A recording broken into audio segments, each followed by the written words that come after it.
하나님 말씀 디모데후서 3장 15절에서 17절까지 보도록 하겠습니다.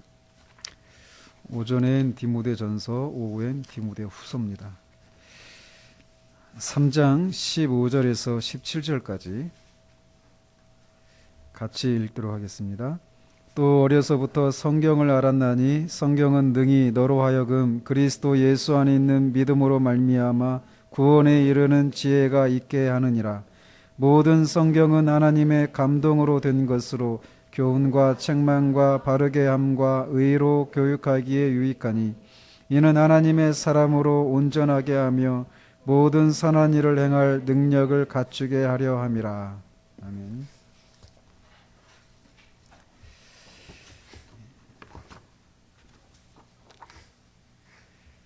지난주부터 우리가 성경이 무엇을 말하고 있는지에 대해서 살피기 시작했습니다.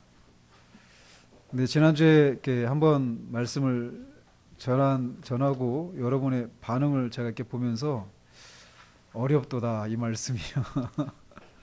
이런 모습으로 이렇게 말씀을 듣고 있는 생각을 제가 하게 됐어요. 잘못된 생각은 아닌 것 같아요. 그죠? 어렵죠? 예. 그래서 지난주에 했던 거 다시 좀 정리하고 계속 이어가도록 하겠습니다. 성경이 책이란 말입니다. 그죠? 책이에요, 책. 그래서 이 책을 기록한 일단 인간 저자가 있고 인간 저자를 감동시킨 성령께서 있으신데 결국 이 성경은 하나님의 말씀이란 말이죠. 근데 항상 저자가 책을 쓸 때는 그 저자가 중요하게 생각하는 내용들이 있을 거 아니에요. 어떤 주제가 있을 거 아니에요. 근데 책을 제대로 읽는 사람은 저자가 강조하고 저자가 핵심적으로 이렇게 말하고자 하는 내용들을 잘 이렇게 캐치해서 그것들을 이렇게 캐치해내야 되는데 엉뚱한 데서 이 엉뚱한 데서 이렇게 그 저자의 의도를 엉뚱하게 파악하거나 그러면 책을 잘못 읽는 거란 말이에요. 성경도 하나의 책이기 때문에 이 책을 기록했을 때는 저자의 의도가 있단 말이에요. 이 책을 통해서 결국 무엇을 말하고자 하는지 이 중심 주제를 파악할 수 있어야 된단 말이에요. 근데 우리가 성경을 읽어 나갈 때 그냥 성경을 읽으면서 오늘 정해진 그런 분량을 이렇게 읽어 나가는 거 중요합니다. 다 그렇게 해 나가야 되는데 성경을 다 읽고 나서는 도대체 이렇게 앞에 있는 얘기와 뒤에 있는 얘기가 어떻게 연결 관계가 있고 이 각각의 사건들이 다 무엇을 말하려고 하는 사건들인지 이런 것들을 일목요연하게 통일성 있게 일관성 있게 읽어낼 수 있어야 되는데 그런 식의 성경 읽기가 잘 안 된다라는 거예요. 그건 뭐냐? 성경이 무엇을 말하려고 하는지를 우리가 파악하고 있지 않기 때문에 그렇다라는 것입니다. 근데 이런 현상은 여러분들과 같이 이렇게 말씀을 주로 이제 배우는 입장에 있는 사람들뿐만 아니라 저같이 말씀을 전하는 사람들조차도 성경을 일관성 있게 통일된 그런 방식으로 성경을 풀어내지를 못하는 현실이 있다라는 거예요. 저 자신도 그렇습니다. 그래서 이제 성경을 공부를 해야 돼요. 성경을 알아야 되는 이유는 여기 있는 것처럼 성경을 주신 목적이 이래요. 성경은 능히 너로 하여금 그리스도 예수 안에 있는 믿음으로 말미암아 구원에 이르는 지혜가 있게 한다라는 거예요. 그리고 그 성경이 교훈과 책망과 바르게 함과 의로 교육하게 유익해서 하나님의 사람으로 하여금 하나님의 일들 선한 일들을 능히 할 수 있도록 해주는 그런 은혜가 그런 말씀이라는 것이죠. 근데 이 성경에서 말하고 있는 핵심적인 내용들이 무엇인지를 우리가 모른다라면 이런 유익들을 얻을 수가 없겠죠. 그죠? 그래서 성경을 막 읽으면서 개인적으로 내가 이 부분에서 내가 은혜를 발휘했는데 이런 식의 성경 읽기가 아니라 성경 창세기부터 계시록까지 성경에서 말하고 있는 이 중심적인 내용이 무엇인가를 알아야 된다라는 거예요. 그리고 성경 곳곳에 흩어져 있는 여러 가지 이야기와 사건과 사람들 이런 것들이 그 성경에서 말하는 그 중심 내용과 어떻게 연결되어 있는지 창세기와 계시록은 또 어떻게 연결되어 있는지 이런 식으로 성경 전체를 일관되게 읽어낼 수 있는 그런 이제 공부가 필요하다라는 거예요. 지금 우리가 하려고 하는 공부가 그런 거란 말이죠. 그래서 지난주에 제가 이렇게 말씀을 잘못 전한 부분이 있더라고요. 근데 그게 뭐냐면 성경을 공부하는 방법, 크게 두 가지 방법이 있다라는 거예요. 하나는 성경 각권을, 우리가 그 마태복음 강의를 하잖아요, 오전에. 그런 것처럼 성경 한 권을 딱 택하고 거기에서 한 절 한 절을 현미경으로 이렇게 들여다보듯이 한 절 한 절을 이렇게 계속 거기서 말하는 것들을 하나씩 하나씩 공부해 가는 방법이에요. 이런 것들을 좀 어려운 말로 미시적으로 공부하는 것이다라고 말을 합니다. 현미경으로 관찰하듯이 말이에요. 그런데 이거와는 좀 다른 방법으로, 미시적인 방법에 대한 상대적인 개념은 뭐냐면 거시적이다라고 하는 말을 씁니다. 그래서 거시적인 그런 성경 방법이 있는데, 여기에는 또 거시적인 성경 방법이라고 하는 것은 성경 66권을 전체 하나의 단위로 보는 거예요. 그렇게 해서 전체를 통합적으로 또 거시적으로 보는 이 방법이 하나가 있다는 것이에요. 근데 이 거시적으로 성경을 공부하는 이 방식에는 세 가지 방법이 있다는 겁니다. 거시적으로 보는 방법은. 그 하나는 뭐냐면 성경 각권을 객관적으로 다루는 거예요. 그러니까 창세기다. 그러면은 창세기 막 한 절 한 절을 막 파헤쳐가는 식의 공부가 아니라 이 창세기가 전체적으로 무엇을 말하는지, 그러니까 개관하는 방식으로 공부하는 방식이 있어요. 그거는 이제 제가 지금 우리가 하고 있는 이걸 끝내고 나면 그걸 할 거예요.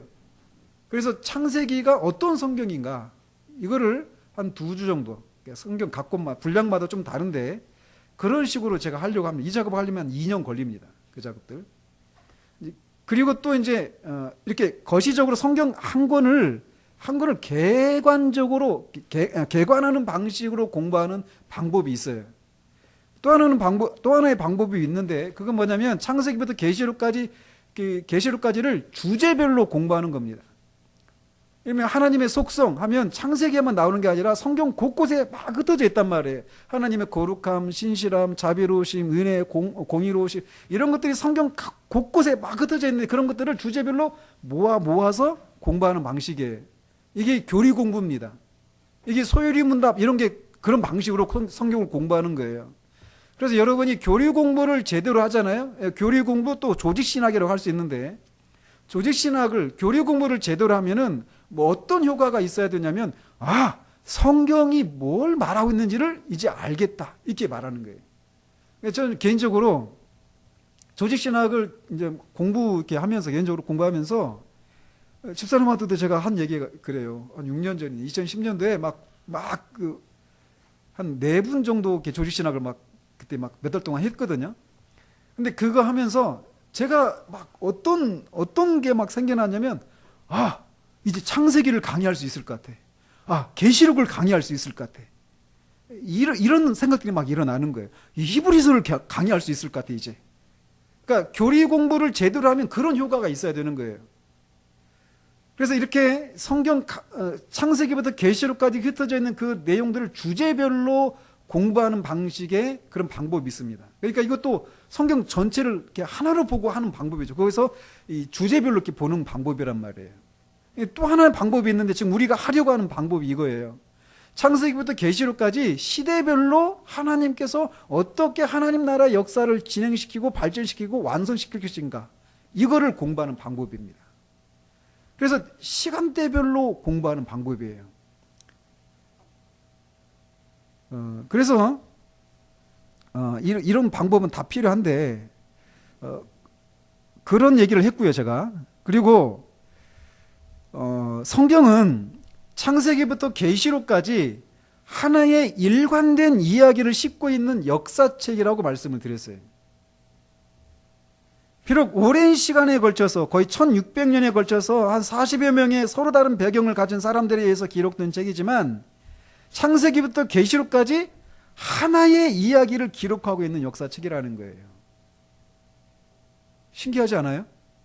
그러니까 1600년에 걸쳐서 한 40여 명의 서로 다른 동시대의 사람도 있지만, 대부분은 또 오랜 세대에 걸쳐서 만나본 적도 없는 이런 사람들이란 말이에요. 근데 그들이 각각 성령의 감동을 받아서 성경을 기록했는데, 그 내용들이 창세기부터 계시록까지 통일된 하나의 이야기를 기록하고 있다는 거예요.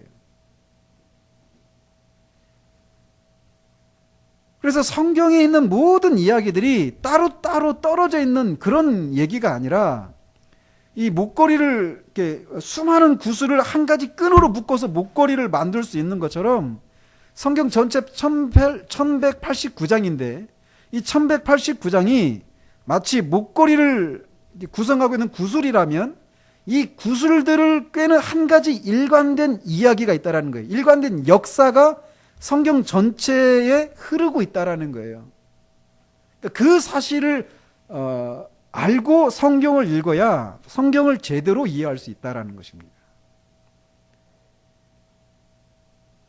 그래서 성경이 이렇게 하나의 일관된 이야기를 다루고 있는데, 역사를 다루고 있는데, 성경이 다루고 있는 역사는 정치나 경제, 음악과 같은 그런 역사가 아니라 구속의 역사, 구원의 역사를 다루고 있다라고 말씀을 드렸어요.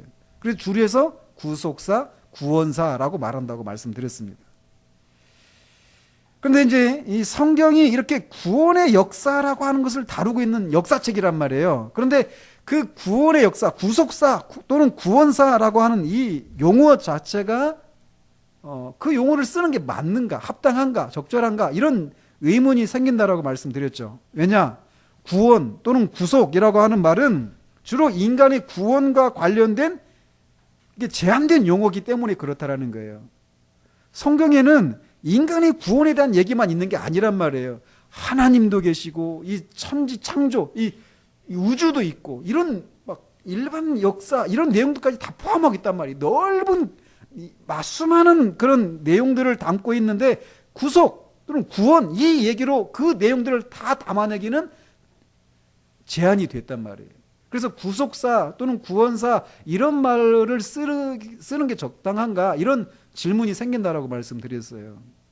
그럼에도 불구하고 구원 또는 구속이라고 하는 말은 어떤 다른 반대되는 개념을 전제하고 있다고 말씀드렸죠. 구원에 대한 구원받는다는 얘기는 구원받지 못하면 심판받는 거잖아요. 구원받는다는 얘기는 타락을 전제하고 있잖아요. 그러니까 구원이라고 하는 말 자체가 그렇게 타락이나 심판이나 뭐 이런 내용들을 이렇게 전제하고 있는 개념이기 때문에 그래도 이 말 자체로는 모든 내용들을 다 담아내고 있지는 못하지만 그런 전제된 것들을 생각한다면 뭐 그렇게 사용해도 크게 무리는 아니다. 그리고 오랜 동안 이 용어를 써왔다라는 거예요. 성경 이 역사 속에서. 그래서 이 용어를 쓰긴 하는데 구속사 또는 구원사보다 더 적합한 용어가 있다라고 말씀드렸어요. 그게 뭐라고 그랬죠? 봐요. 지난주에 어려웠다니까. 그래, 권사님만 대답하죠. 하나님 나라의 역사라는 거예요. 구원사, 구속사보다 더 적합한 용어가 있다면 하나님 나라의 역사라는 거예요. 그래서 하나님 나라의 역사, 성경은 하나님 나라의 역사를 기술하고 있는 책이다. 이렇게 말할 수 있다는 거예요. 왜 용어가 이 하나님 나라의 역사가 구속사보다 더 적합한 용어라고 말할 수 있느냐면 자, 하나님 나라니까 나라를 구성하는 세 가지 요소가 있다고 그랬죠. 뭐죠? 땅, 주권, 백성. 하나님 나라의 왕이 누구시죠? 하나님이셔요. 신약에 와서는 그리스도가 하나님 나라의 또 왕이시기도 하시죠. 자, 이렇게 하나님 나라의 왕이신 하나님, 또 하나님 나라의 백성, 누구죠? 인간이에요, 사람. 그리고 하나님 나라의 영토, 어디예요? 우주예요, 우주. 그러니까 하나님 나라라고 하면 하나님, 인간, 우주를 다 담는 용어란 말이에요. 자, 이 우주에서 우주 안에 있는 피조물인 사람, 그리고 하나님 다 담고 있잖아요. 하나님 나라라고 하는 이 말 속에. 그래서 성경이 다루고 있는 이 역사는 구속사라고 하는 용어보다는 하나님 나라 역사라고 하는 용어가 더 적합하다라고 말씀을 드렸어요. 그럼에도 불구하고 오랜 동안 구속사라고 하는 용어를 사용해 왔기 때문에 이 두 가지 용어, 구속사, 하나님 나라 역사 이거를 서로 막 교차적으로 사용하겠다라고 말씀을 드렸습니다. 자, 기억나시죠? 안 나면 나야 됩니다. 자, 그래서 성경은 하나님 나라의 역사를 다루고 있는 역사책이라고 할 수 있는데 먼저는 하나님 나라의 왕이신 하나님 자신을 계시하고 있는 책이다라고 말씀드렸어요. 성경이 하나님 나라의 역사인데 그 하나님 나라의 그 요소 중에 한 요소인 하나님이 어떤 분이신가를 계시하고 있는 책이 성경이라는 거예요. 근데 하나님이 어떤 분이신가를 누가 계시하십니까? 하나님 자신이. 그럼 자기 자신이 자기 자신에 대해서 알리는 거, 이게 이런 전기가 뭐죠? 자서전이란 말이에요. 그래서 성경은 어떤 면에서는 하나님 나라의 왕이신 하나님이 스스로 자기 자신이 어떤 분이신가를 계시해 주고 있는 책이기 때문에 그런 면에서 이 성경은 하나님에 관한 자서전적인 책이다라고 말할 수 있다라고 말씀드렸어요. 자, 기억나시죠? 자, 이렇게 하나님 나라의 역사라고 할 때는 하나님 나라의 왕이신 하나님을 하나님이 스스로 자신을 계시하시는 그런 역사다라고 말할 수 있고, 또한 하나님 나라의 요소 중에 하나가 뭐냐면 하나님 나라의 백성이에요. 하나님이 역사를 끌어가고 계시는, 이 역사를 시작하시고 역사를 끌어가시고 역사를 끝내시는 목적이 무엇이냐면 하나님 나라 백성을 만드시고 그 백성들과 영원히 거하고 그들과 영원한 교제를 나누시기 위해서예요. 역사를 이끌어 가시는 이유가. 그렇기 때문에 이 하나님 나라의 역사는 하나님의 역사일 뿐만 아니라 하나님 나라 백성의 역사이기도 하다라는 것입니다. 여기서 하나님의 백성이라고 하는 개념은 넓은 의미의 교회라고 하는 용어와 같은 개념이라고 말씀드렸어요. 그렇기 때문에 하나님 나라의 백성의 역사는 뭐의 역사예요? 교회의 역사다라고 말할 수 있다는 것이죠. 즉 창세기부터 계시록까지가 하나님 나라의 백성들의 이야기이고 또 교회의 역사다라고 말할 수 있다는 거예요. 또 세 번째로 성경은 하나님 나라의 영토에 관한 책이다라고 할 수 있다라고 말씀드렸습니다. 근데 영토라고 하는 거, 이거는 시간과 공간 속에 나타나는 것이죠. 그죠? 조선시대, 조선이라고 하는 나라의 영토는 조선시대라고 하는 그 시대 속에서 한반도라고 하는 그 공간 속에 존재했던 거예요. 그죠? 그러니까 하나님 나라의 영토라고 하는 것은 시간과 공간 속에 나타나는 개념이란 말이죠. 그런데 이 하나님 나라의 영토, 이 영토에 관한 이 역사는 다른 일반 역사와는 다르다라는 거예요. 시간적인 측면에서. 어떤 면에서? 시간적인 측면에서 다르다라는 거예요. 이를테면 조선시대 역사하면 1392년 역성혁명을 통해서 고려를 없애고 이성계가 조선을 창건하면서부터 조선 역사가 시작됐죠. 그리고 대한제국이 생기기 전 거기까지 조선 역사예요. 그죠? 이것도 시간적으로 제한되어 있죠. 그리고 그 조선시대 역사는 어때요? 과거의 사건을 다루고 있죠. 그런데 하나님 나라의 영토, 이 영토는 시간적인 측면에서는 영원 전까지 거슬러 올라간다라는 거예요. 영원 전까지 거슬러 올라가고 현재를 포함해서 시간이 영혼 속에 삼키게 되는 영혼까지 다루고 있다라는 거예요. 일반 역사하고는 완전히 다르죠. 다른 일반 역사는 다 과거의 사건을 다룰 뿐이에요. 그런데 하나님 나라의 역사는 과거, 현재, 미래까지 포함하고 있다는 거예요. 미래를 다루는 역사는 없어요. 들어보셨어요? 미래를 다루는 역사는 없습니다. 그런데 하나님 나라의 역사는 미래를 다룬다는 거예요. 영원부터 영원까지. 공간도 마찬가지예요. 공간도. 조선시대 역사 한반도에 제한됩니다. 근데 하나님 나라는 전 우주예요. 이렇게 시간적으로다 공간적으로 하나님 나라 영토에 관한 역사 이거는 그런 식으로 구별이 된다라는 것이죠. 아무튼 이렇게 이 성경은 이 구속의 역사 또는 하나님 나라의 역사다고 이렇게 할 수 있는데, 이 성경의 구속의 역사는 통일성과 점진성이라고 하는 두 가지 특징을 가지고 있다라고 말씀드렸습니다. 통일성이라고 하는 것은 성경에 등장하는 구속 사건들이 하나의 일관된 통일성을 가지고 있다라는 거예요. 예를 들어서 하나님이 타락한 이후에 아담에게 여자의 후손이 뱀의 머리를 상하게 할 것이다, 이 약속을 해주셨잖아요. 여자의 후손이 누구죠? 예수 그리스도이시죠. 근데 그걸 어떻게 알아요?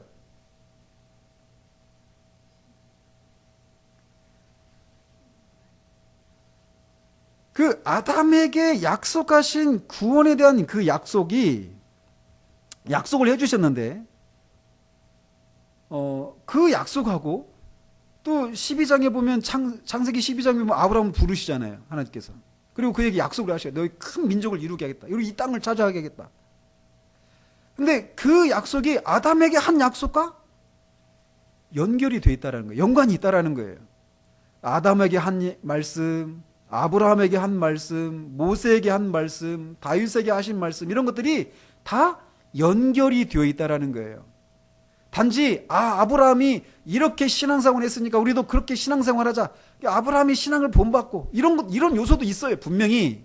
그런데 더 근본적으로는 다른 더 큰 개념이 있다라는 거예요. 그래서 성경에 나오는 여러 가지 그 구속 사건들이 다 통일성을 가지고 연결되어 있다라는 거예요. 그 연결들을 찾아내서 읽을 수 있어야 된다라는 것이 성경을 읽을 때. 그리고 이렇게 성경의 구속의 역사는 통일성을 가지고 있는데, 통일성을 가질 수밖에 없는 이유가 무엇이냐면, 그 역사를 시작하시고 그 역사를 끝내시는 분이 하나님이시라는 거예요. 하나님이 하나님 나라 역사를 이루시기 위해서 역사를 시작하십니다. 천지를 창조하시는 거예요. 천지 창조의 목적은 하나님 나라를 건설하시기 위해서예요. 근데 그렇게 역사를 시작하셨던 하나님이 그 역사를 이루어 가시기 위해서 스스로 끌어가시는 거예요, 역사를. 그리고 그 역사를 끝내시죠. 언제 끝냅니까? 예수님이 다시 오시고 새하늘과 새 땅이 시작될 때 역사가 끝나는 거예요. 역사라고 하는 것은 시간과 공간 속에 갇혀 있는 거거든요. 영혼으로 들어가면서 역사가 끝나는 거예요. 근데 그 역사를 시작하시고 이끌어 가시고 끝내시는 분이 하나님이시라는 거예요. 근데 그 하나님이 그냥 마음대로 즉흥적으로 그냥 마음이 일어나는 대로 그냥 막 즉흥적으로 하시는 것이 아니라 영원전에 세워놓으신 그 영원한 계획과 목적을 따라서 역사를 시작하시고 이끌어 가시고 끝내신다라는 거예요. 그렇기 때문에 이 구속의 역사에는 통일성이 있다라고 말씀을 드렸습니다. 그리고 그 구속의 역사를 이루는 데 있어서 중심적인 역할을 하시는 분이 누구십니까? 바로 예수 그리스도셔요. 그렇기 때문에 이렇게 역사를 진행하시는 분이 하나님이시고 그 하나님 나라의 구속의 역사를 이루시는 중심 인물이 그리스도이시기 때문에 이 성경의 이 구속 역사는 통일성을 가지고 있다는 것입니다. 그리고 또 하나는 구속사는 점진성이 있다라고 말씀을 드렸어요. 하나님 나라를 건설하시려는 하나님의 계획이 한순간에 이루어지는 것이 아니라 창세기에서부터 계시록까지 역사가 끝날 때까지 역사를 통해서 단계적으로 점진적으로 이루어져 간다라는 거예요. 그런데 이 역사가 진행될 때마다 이 역사의 어떤 시점에서 이 이전 시대와 다음 시대가 구분이 되는 어떤 전환점이 되는 어떤 사건들이 있다라는 것입니다. 이 한반도에 있었던 역사도 그렇잖아요. 막 저 언제부터 올라갑니까? 제가 하도 지금 역사 공부한 지 오래돼가지고 기억이 가물가물한데 뭐 삼국시대, 통일신라시대, 또 고려시대, 조선시대 이런 식으로 이 각 시대마다 이 어떤 구분이 되는 어떤 전환적인 사건이 있죠. 그 각 시대를 구분하는 그런 것처럼 하나님 나라 역사가 진행될 때 그 역사가 그냥 어제도 똑같고 오늘도 똑같은 게 아니라 어제와 오늘이 구분되는 어떤 전환점이 되는 그런 사건들이 계속해서 이렇게 확대되고 더 분명해지는 방식으로 하나님 나라가 점점 이렇게 진행되어져 갔다라는 거예요. 그러니까 창세기에서 보이는 하나님 나라의 관점보다는 계시록에서 보이는 하나님의 나라가 더 분명하고 더 확실하겠죠. 더 풍성하고 그런 식이라는 거예요. 점진성을 가지고 있다라는 것입니다. 그래서 이렇게 성경은 하나님 나라의 역사 또는 구속의 역사인데 역사를 공부한다라고 할 때는 이 각 시대를 구분하고 그 시대의 특징을 찾아내는 것이다라고 할 수 있어요. 고려시대 하면 조선시대, 고려시대라고 할 때 그 시대를 딱 말할 때는 그 시대의 어떤 특징들이 있을 거 아니에요. 고려시대 어떤 특징과 조선시대의 특징이 딱 구별되는 게 있겠죠.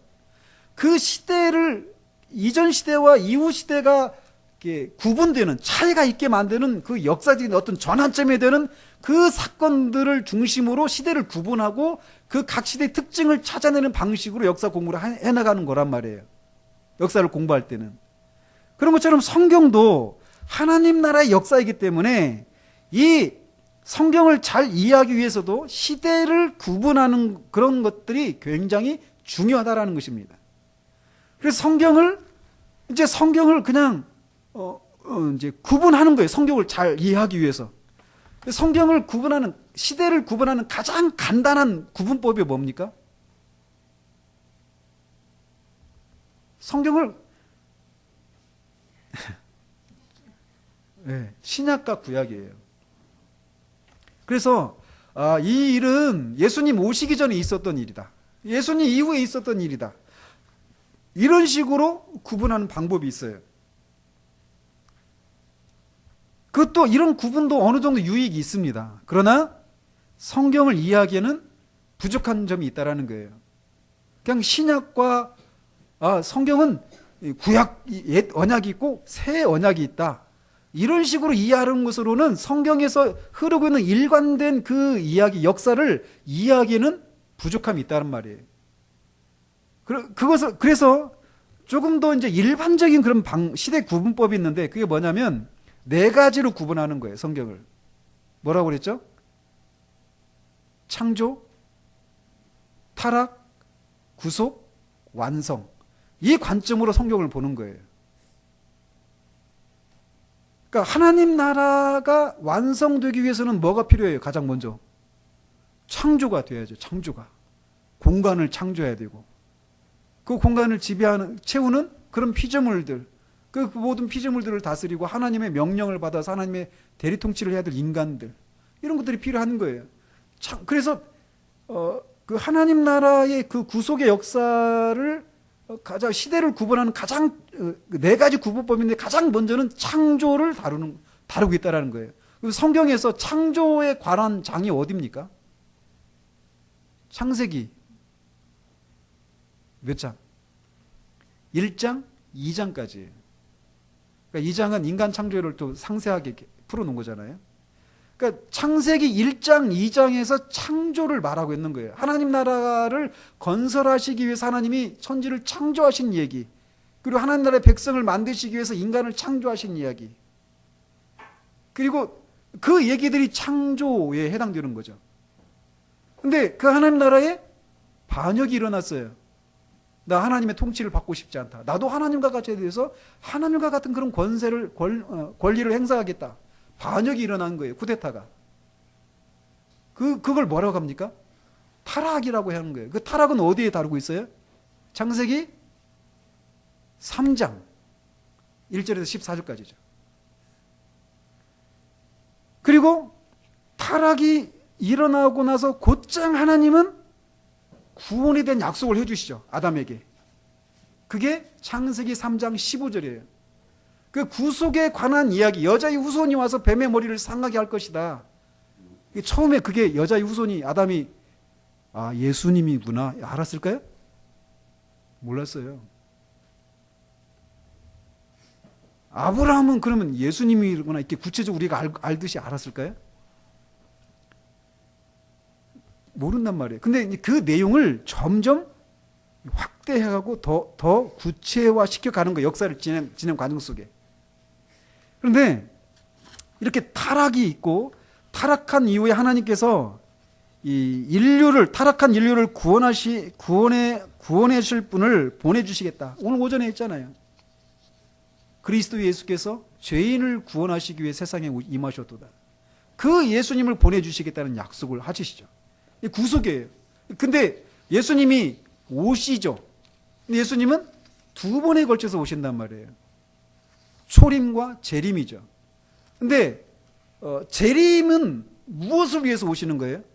이 하나님 나라의 관점에서 보면 하나님 나라를 완성하시기 위해서 오시는 거예요. 그럼 예수님의 재림하셔서 하나님 나라를 완성할 얘기가 어디에 기록되어 있습니까? 요한계시록 어디? 21장과 22장이에요. 그러면 창세기 3장 15절에서 요한계시록 20장까지 이 방대한 양은 다 무엇에 관한 얘기예요? 구속에 관한 얘기예요. 자, 이렇게 두 시대나 네 시대로 구분하는 것이 다 성경적인 근거가 있고 어느 정도 유용성도 있어요. 그렇지만 한계가 있단 말이에요.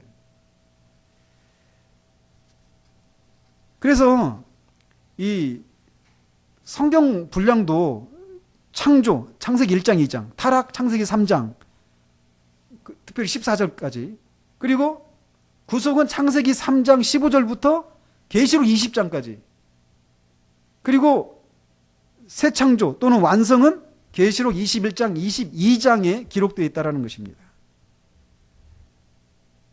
그래서 분량으로 보면은 성경 창세기 앞에 2장, 계시록 그 마지막 그 2장, 이 2장 빼고 나머지가 다 구속에 관한 얘기예요.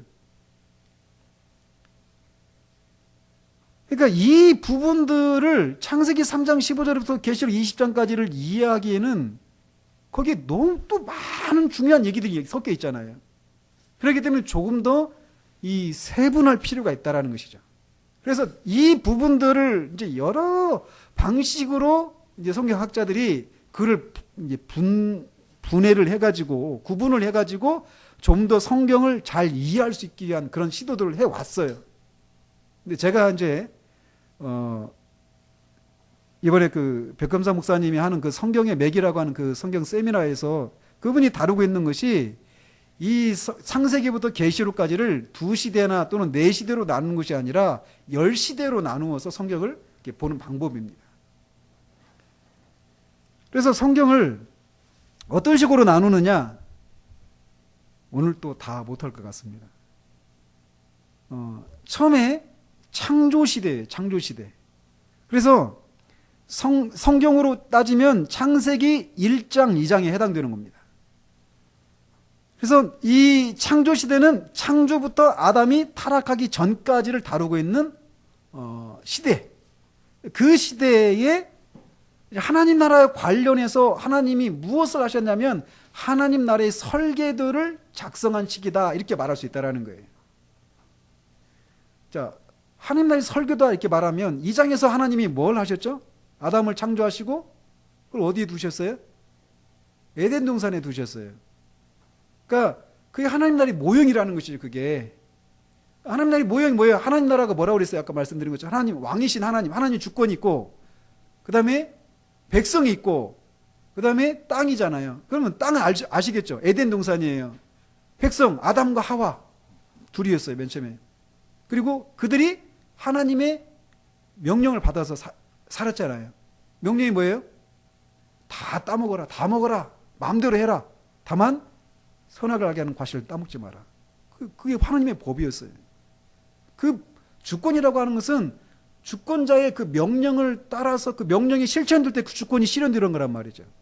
그죠? 그러니까 에덴 동산도 이미 하나님 나라의 모형이에요. 그러니까. 근데 그거를 이렇게 볼 때는 모르는 거예요. 거꾸로 보면 보이는 거예요. 아시겠어요? 이거 소리만 듣는 사람들이 이게 뭔지. 그러니까 그 창조시대 이거는 하나님 나라가 장차 어떻게 확장될 건지. 그래서 아담에게 이제 나중에 이제 그걸 살필 거예요. 아담에게 내리신 명령이 뭐냐면 생육하고 번성해서 땅에 충만하라, 그리고 정복하라는 거예요. 다스리라는 거예요.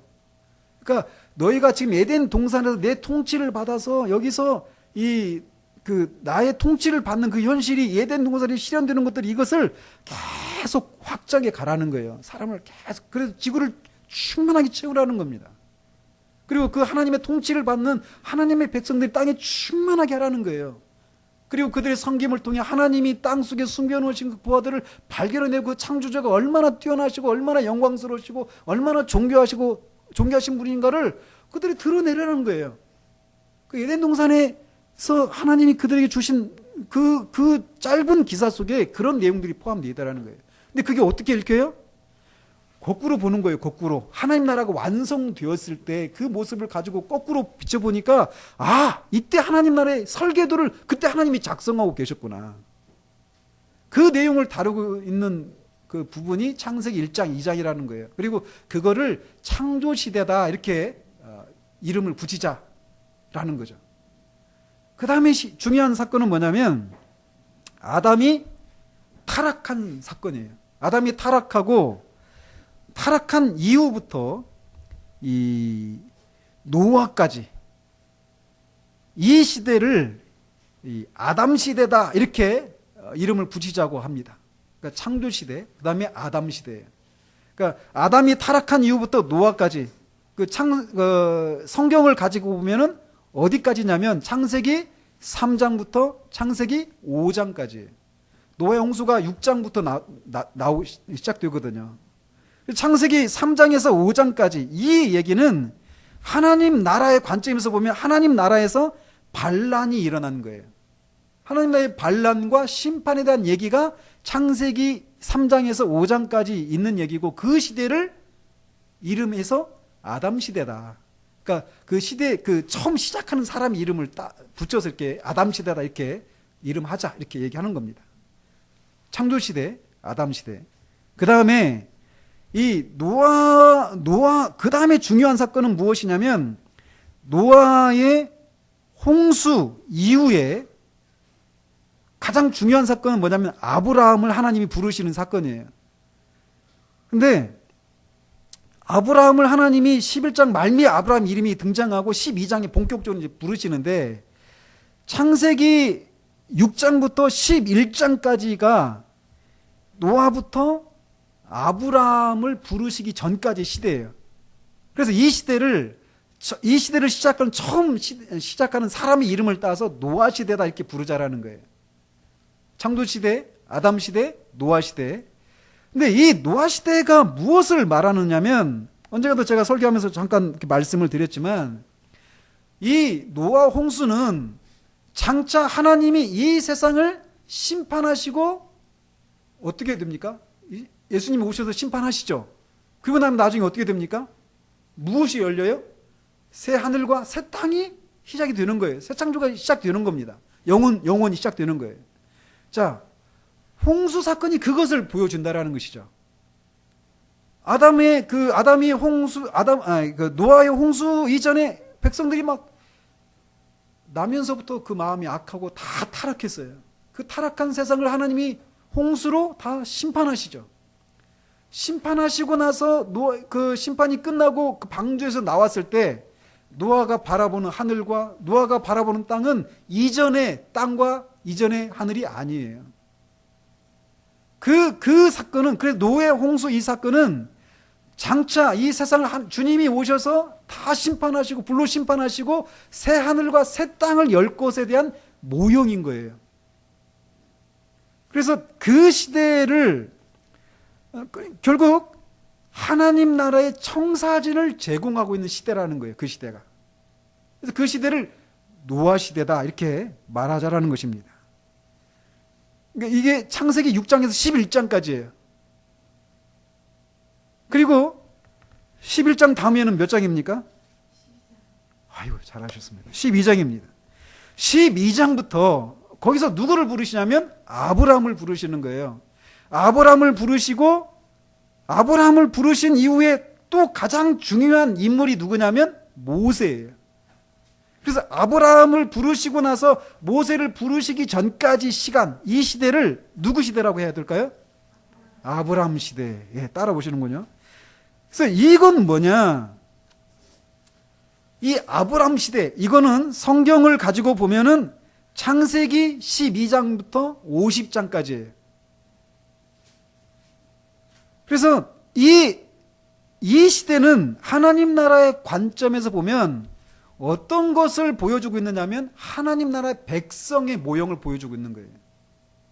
하나님이 아브라함을 부르시고 아브라함에게 너 내 씨를 통해서 많은 민족을 이루게 하겠다. 이 약속을 해주시거든요. 근데 그리고 나서 그 아브라함의 후손들이 어디로 갔어요? 애굽에 갔어요. 애굽에. 그리고 애굽에서 그들이 모세를 통해서 하나님이 그 이스라엘 백성들을 구원하기 전까지 이스라엘 백성들은 뭐 했습니까? 애굽에서? 노예 생활하면서 뭐 했어요? 계속 자식을 낳았어요. 430년 만에 75명이 들어가서 430년 만에 나올 때는 거의 200만에서 300만 정도 되는 사람이 나왔거든요. 근데 인류학자들이 그 430년 동안 75명이 430년 동안 200만에서 300만 정도 되는 그 사람을 이루려면 각 가정에 20명씩은 낳아야 가능한 거라고 얘기하는 거예요. 그들이 가서 한 일이 뭐냐면 계속 아이들을 낳은 거예요. 자녀들을 순풍순풍 막 낳은 거예요. 누구죠? 그 히브리 그 산파 있잖아요. 막 가기도 전에 나버리더라고 막 이런 얘기 하잖아요. 과장은 아니에요. 하나님이 출산의 복을 주신 거예요. 하나님, 그래서 이 아브라함 시대는 뭐냐면 하나님 나라의 백성의 모형을 보여주고 있는 시대라는 거예요. 이게. 그리고 아브라함 이후에, 아브라함에서 모세까지, 그 다음에 모세 다음에 모세를 통해서 하나님이 이스라엘 백성들을 노예에서 해방시키시죠. 그리고 시내산에서 그들과 하나님 나라의 백성의 그 언약을 체결해요. 근데 그 언약을 체결하는데 그 이후에 중요한 인물이 누굴까요? 다윗입니다. 다윗. 그래서 모세부터 다윗 시대까지의 그 시기, 성경을 가지고 보면 출애굽기, 레위기, 민수기, 신명기, 여호수아, 사사기, 룻기, 여기까지가 모세 시대라고 할 수 있어요. 이 시대는 뭐냐면 하나님 나라의 관점에서 보면 이 시기는 뭐냐면 해방된 이스라엘 백성들이 어디로 들어가는 시기예요? 어디 들어가서 어디 정착하는 거예요? 가나안 땅. 가나안 땅은 뭡니까? 하나님 나라의 관점에서 보면 하나님 나라의 영토예요. 영토. 그래서 이 모세 시대는 하나님 나라의 영토에 대한 모형을 보여주는 시기다. 이렇게 말할 수 있다는 것이죠. 자, 처음부터 창조 시대, 아담 시대, 노아 시대, 아브라함 시대, 모세 시대. 자, 그다음에 이 모세 시대는 모세를 부르셔서 어디까지냐면 다윗을 부르실 때까지, 왕으로 세우시기 전까지예요. 그러니까 당연히 이제 그 다음 시대는 누구 시대겠어요? 다윗 시대가 되는 거죠. 다윗 시대인데 다윗 시대는 다윗부터 어디까지냐면 바벨론 포로로 잡혀가기 전까지 시기예요. 성경을 가지고 보면 어디에 해당될까요?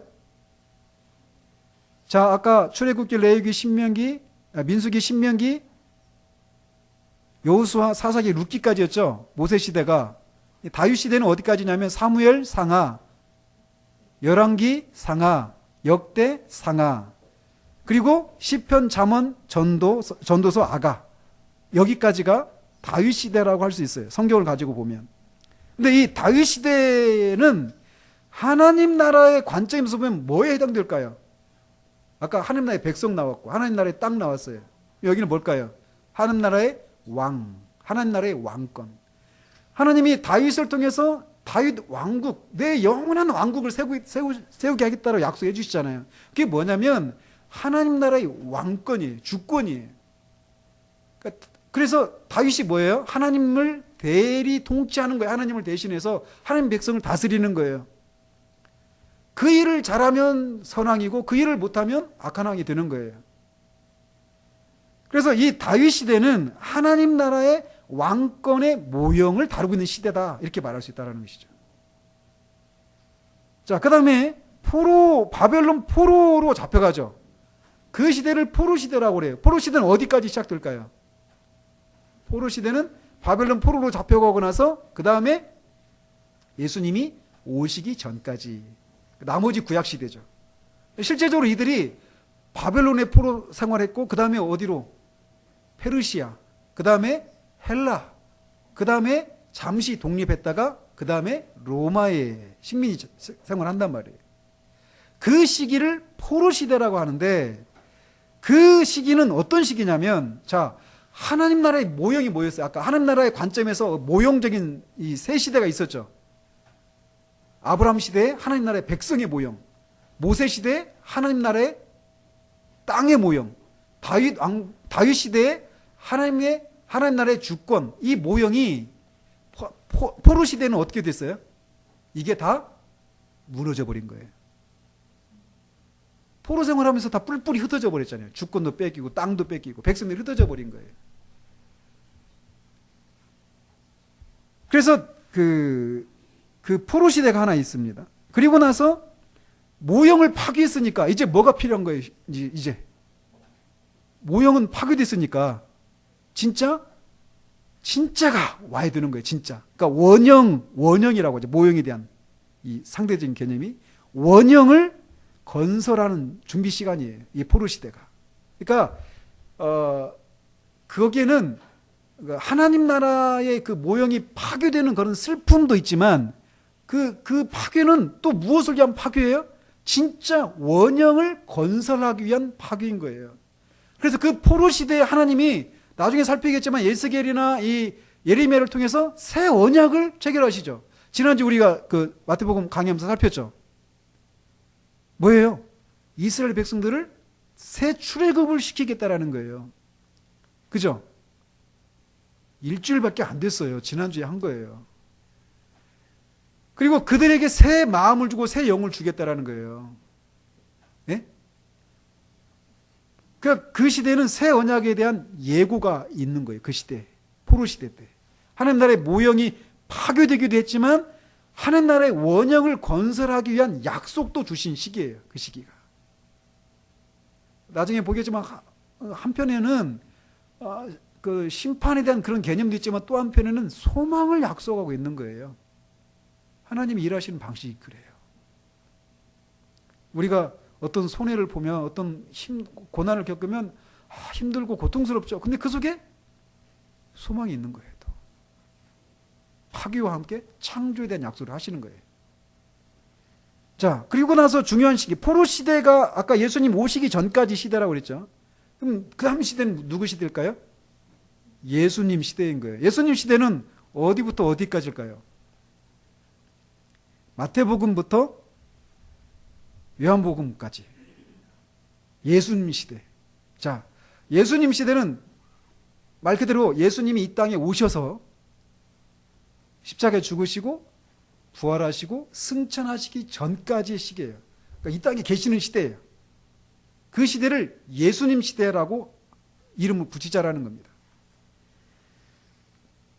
그 예수님 시대는 하나님 나라의 관점에서 보면 어떤 시대일까요? 자, 앞에는 다 어땠어요? 하나님 나라의 백성, 아브라함 시대는 하나님 나라 백성의 모형이었죠? 모세 시대는 하나님 나라의 영토에 대한 모형이라고 그랬죠. 다윗 시대는 하나님 나라의 왕권에 대한 모형이라고 그랬죠. 근데 포로 시대 때 이 모형이 다 무너져 버렸죠. 그리고 원형에 대한 그 준비를, 약속을 준비를 하는 시기라고 그랬죠. 그러면은 이제 원형이 와야죠. 누구를 통해서? 예수님을 통해서 하나님 나라가 어떻게 된 거예요? 그러니까 예수님이 오시면서 하나님 나라가 진짜 시작이 된 거예요. 예수님이 오시면서 하나님 나라가 시작이 된 거예요. 그러니까 그 지상에 계시는 승천하시기 전까지 탄생하셔서 이 성육신 하시고 이 승천하시기 전까지 이 땅에 지내는 이 시대를 예수님 시대라고 하는데 이 시대를 하나님 나라의 관점에서 보면 하나님 나라가 시작된 시기다라고 할 수 있다는 것이죠. 그러면은 예수님이 승천하셨죠. 지금 어디 계십니까? 하나님 보좌 우편에 앉아 계셔요. 여기는 지금 뭐가 있어요? 예수님이 승천하시고 예수님이 이 땅에 계시지 않아요. 근데 예수님을 대신해서 성령님이 오시죠. 성령님이 누구를 다스리셔요? 우리들은 누구예요? 성도, 교회란 말이에요. 그래서 예수님 시대 이후의 시대를 교회 시대다 이렇게 말을 해요. 우리는 지금 어떤 시대예요? 교회 시대예요. 교회 시대. 교회 시대인데 이 교회 시대는 하나님 나라의 관점에서 보면 어떤 시기일까요? 자, 예수님 시대에 하나님 나라가 시작이 됐죠. 그리고 나서 지금 교회 시대가 이제 예수님 승천하시고 나서 교회 시대가 시작이 됐는데 이 교회 시대의 특징은 뭘까요? 하나님 나라의 관점에서 보면 하나님 나라가 어떻게 되고 있어요? 점점 확장되고 있죠. 그죠? 그래서 이 시기는 교회 시대는 하나님 나라의 확장 시기예요. 그리고 여기는 성경은 어디에서 어디까지일까요? 사도행전부터 요한계시록 20장까지예요. 그리고 교회 시대가 끝나죠. 언제? 예수님이 재림하시면. 재림하시면 어떻게 돼요? 이제 새 하늘과 새 땅이 열리는 거예요. 그걸 새 창조 시대다 이렇게 이름을 붙이자라는 거예요. 그러면은 이 새 창조 시대의 특징은 뭘까요? 하나님 나라의 관점에서 보면 하나님 나라가 완성되는 거예요. 자, 그래서 10시대 한번 다시 거슬러 올라가 볼게요. 처음 시대를 무슨 시대라고 한다고요? 창조 시대. 맨 마지막 시대는 새 창조 시대. 창조 시대, 맨 마지막은 새 창조 시대. 이렇게 연결되어 있어요. 창조 시대, 새 창조 시대. 하나님 나라의 관점에서 보면 처음 창조 시대는 하나님 나라의 관점에서 보면 하나님 나라의 설계도. 성경을 가지고 보면 창세기 1장, 2장이에요. 자, 그 다음 시대는 창조 시대 다음에는 아담 시대. 타락부터 노아 전까지. 분량은 어디? 창세기는 그 성경은 창세기 3장에서 5장까지 노아가 등장하기 전까지예요. 그 3장에서 5장까지인데 이 시대는 아담 시대인데 하나님 나라의 관점에서 보면 뭐예요? 하나님 나라 안에서 일어난 반란과 심판에 대한 얘기예요. 이 아담 시대는. 그 다음 시대는 뭐라고요? 노아 시대예요. 노아 시대. 노아 시대에는 노아의 홍수부터 아브라함을 부르기 전까지 시간이에요. 성경은 창세기 6장에서 11장까지에 해당되는 거예요. 그리고 이 시기는 하나님 나라의 관점에서 보면 어떤 시기라면 하나님 나라의 청사진을 제공하는 시기라는 거예요. 어떤 면에서 새 하늘과 새 땅이, 심판 후에 새 하늘과 새 땅이 열리는 거예요. 그래서 그 다른 존재는 다 심판받잖아요. 방주에 갇혀있는 그 사람만 그 새로운 하늘 새 땅에 거하는 거예요. 이게 나중에 되어질 일이잖아요. 이게 하나님 나라의 청사진을 보여주고 있는 시기라는 거예요. 노아 시대가. 자, 그 다음에는 아브라함 시대예요. 아브라함 시대는 어디서 어디까지? 성경으로 창세기 12장부터 50장까지예요. 이 시기는 하나님 나라의 관점에서 보면 뭐에 대한 모형이라고 그랬어요? 하나님 나라의 백성의 모형을 보여주고 있는 시기예요. 아브라함 시대 다음에는 모세 시대. 모세 시대는 성경으로 가지고 보면은 출애굽기에서부터 레위기, 민수기, 신명기, 여호수아, 사사기, 룻기까지 여기까지인데 다윗이 등장하기 전까지예요. 그러니까 모세 시대는 다윗이 등장하기 전까지의 시기인데 이 시기는 하나님 나라의 관점에서 보면 어떤 시기라고요? 하나님 나라의 영토에 관한 모형을 보여주는 시기예요. 그 다음에 시대가 다윗 시대예요.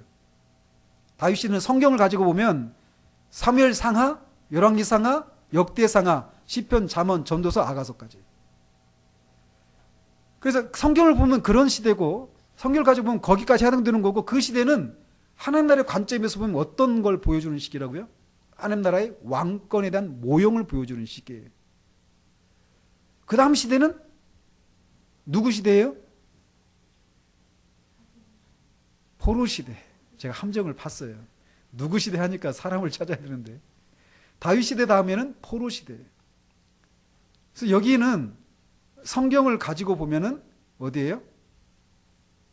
나머지 다 구약이에요. 근데 이 시기는 하나님 나라의 관점에서 보면은 하나님 나라의 모형을 파괴하시고 원형에 대한 건설과 준비를 보여주는 시기예요. 성경이 좀 보입니까? 그리고 나서 포로 시대 다음에는 예수님 시대예요. 그래서 예수님 시대는 예수님이 이 지상에 계시는 시기예요. 그 시기는 성경으로는 사복음서죠. 그리고 그 시대는 하나님 나라의 관점에서 보면 하나님 나라가 시작이 된 시기예요. 하나님 나라의 시작이에요. 예수님이 승천하시고 하나님 보좌 우편에 앉아 계셔서 재림하시기 전까지 계시는데 그 시기를 무슨 시대라고 한다고요? 교회 시대라는 거예요. 그리고 성경을 가지고 보면 사도행전부터 요한계시록 20장까지. 그리고 그 시대를 하나님 나라의 관점에서 보면 무슨 하나님 나라의 확장의 시기예요. 그러니까 우리에게 그 하나님이 그 주님이 우리에게 주신 명령은 하나님 나라를 확장을 하는 거예요. 전도하는 거죠. 또 교회 시대예요. 그 교회 시대 다음에는 새 창조 시대. 성경을 가지고 보면 계시록 21장, 22장. 하나님 나라의 관점을 가지고 보면 하나님 나라가 완성되는 시기예요. 성경은 그렇게 되어 있어요. 물론 이 방법만이 옳다라는 건 아니에요. 근데 제가 이게 볼 때 굉장히 설득력이 있는 그런 시대 구분법이라고 저는 믿어져요. 성경은 이렇게 이 두 시대 또는 네 시대, 어떤 사람은 다섯 시대, 일곱 시대, 막 여러 가지 12시대 이렇게 구분하기도 해요. 그런데 이제 이 백화상 목사님은 10시대로 이렇게 구분하고 있다는 것입니다. 그런데 이제 이렇게 10시대로 구분을 했어요. 근데 이게 그냥 자기 마음대로 임의대로 아무런 근거 없이 하면 안 되잖아요. 성경적인 근거가 있어야 되잖아요. 이 10시대를 성경 창세기부터 계시록까지를 10시대로 구분하는 성경적인 근거가 무엇이냐? 이건 다음 주에 하도록 하겠습니다. 기도하겠습니다. 하나님 아버지, 우리 안에 하나님의 말씀인 이 성경을 더 알고자 하는 그런 선한 열망들을 우리 가운데 더 불러일으켜 주시기를 원합니다. 성경을 읽되 성경이 말하고 있는 것이 무엇인지를 바르게 알아서 우리가 지금 어느 시점을 지나고 있는지, 그렇기 때문에 그 시점에서 우리가 어떤 방식으로 살아가는 것이 바른 삶인지를 알고 근거 없는 소망을 품거나 근거 없는 낙관 속에 있는 것이 아니라 성경에 분명한 근거를 두고 신앙생활하는 그런 우리들의 삶이 될 수 있도록 주님 이 시간 가운데 우리에게 바른 깨달음들을 주님 더해 주시기를 원합니다. 그래서 정말 성경이 무엇을 말하고 있는지를 우리도 바르게 알아서 우리의 삶이, 우리의 신앙이 견고한 터 위에 설 수 있도록 주님 도우시기를 원합니다. 예수 그리스도 이름으로 기도합니다. 아멘.